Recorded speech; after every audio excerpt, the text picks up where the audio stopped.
प्रिय भक्तों, जय श्री राम।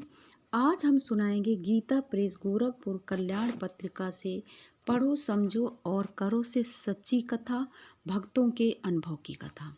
ये कथा किसी के ऊपर गुजरी हुई है और उन्होंने लिख के भेजा है। कथा का शीर्षक है ऋणानुबंध यानी कर्जा। इसका अर्थ होता है कर्ज। जब शहरी लोग वातानुकूलित कक्षों या कूलर में बैठे 48 डिग्री हो गए तापक्रम और ग्लोबल वार्मिंग पर बहस कर रहे होते हैं, तब गांव का किसान चिलचिलाती धूप में खेत की जुताई कर बीज बोने के लिए तैयारी कर रहा होता है। मालवा के एक छोटे से गांव का किसान प्रहलाद इस बार को ज़्यादा ही उत्साहित था। पिछले वर्ष ठीक बुआई के समय एक बैल मर जाने से उसका सारा साल खराब हो गया था। इस बार वह साहूकार से ब्याज पर पैसे लेकर एक बड़ा सुंदर पुष्ट और नौजवान बैल लेकर आया था। पर जैसी लोक में कहावत है कि बुआती कई बेहकटी ने धान घरे आई जाई, तब जानो कि आपने बुआई करने से ही नहीं, धान कटकर घर आ जाए तब जानिए कि अपना है। प्रहलाद का भी शायद दुर्भाग्य था कि सुंदर और पुष्ट बैल थोड़ी दूर चलकर फिर बैठ जाता, उठाए नहीं उठता था। सीधा साधा प्रहलाद न चाह कर भी उसे पीटता।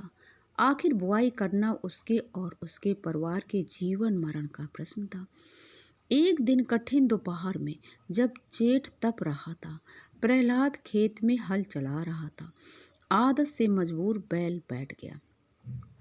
खींच के मारे प्रहलाद उसे बुरी तरह पीटने लगा। संयोगवश उसी समय सड़क से शहर के एक विख्यात मठ के महंत जी हाथी पर बैठे गुजर रहे थे।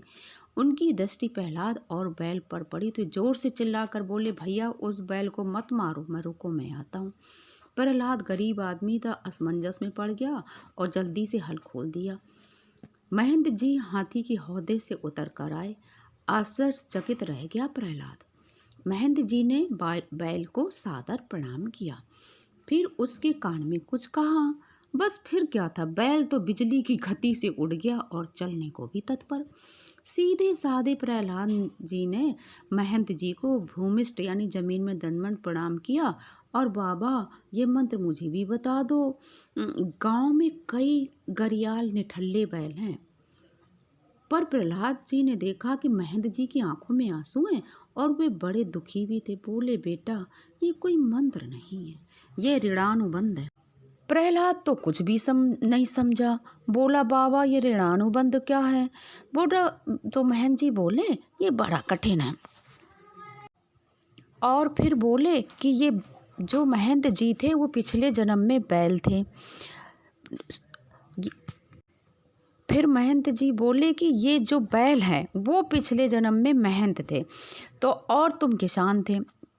तुम्हारी बेटी बड़ी हो रही थी, तुम हर साल अपनी खेती का रुपया जा कर के बैल जो महंत बना था पिछले जन्म में उनके यहाँ, तुम महंत जी के यहाँ जमा कर देते थे महंत। और इस तरह से हर साल जब थोड़ा थोड़ा रुपया तुम जमा करते तो बिटिया जब तुम्हारी सयानी हो गई तो काफ़ी पैसा जमा हो गया।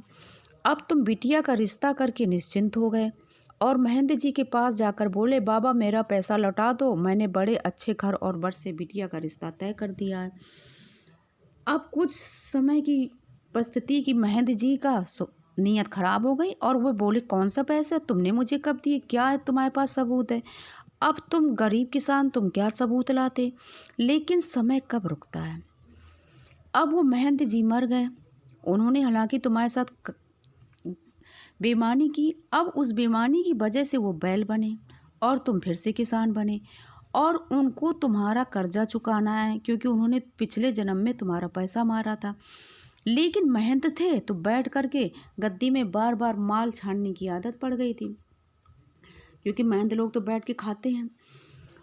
अब यही आदत इस जन्म में आ गई है कि जैसे वो तुम्हारा कर्जा उनको उतारना है, जैसे ही तुम उनको खेत में हल चलाते हो तो वो बार बार बैठ जाते हैं और गालियाँ और मार भी खाते हैं। तो मैंने बस उनके कान में जा कर के उनको पिछला जन्म याद दिला दिया कि हेमंत जी, आपने इस किसान का कर्जा खाया था पिछले जन्म में, ऋणानुबंध है, चुकाना तो आपको पड़ेगा, इसी जन्म में चुका दो तो ज़्यादा सही है। ये आप क्या कर रहे हो? जल्दी से जल्दी इसके खेती में सहयोग करके जितना पैसा आएगा वो तुम्हारे से पिछले जन्म में जो तुमने पैसा मारा था तो इस किसान का चुक जाएगा और तुम ऋण मुक्त होकर के हो जाओगे। हो सकता है अगले जन्म में तुम्हें मनुष्य का जन्म मिल जाए। ये बात महेंद्र जी के समझ में आ गई। ये होता है ऋणानुबंध। जय श्री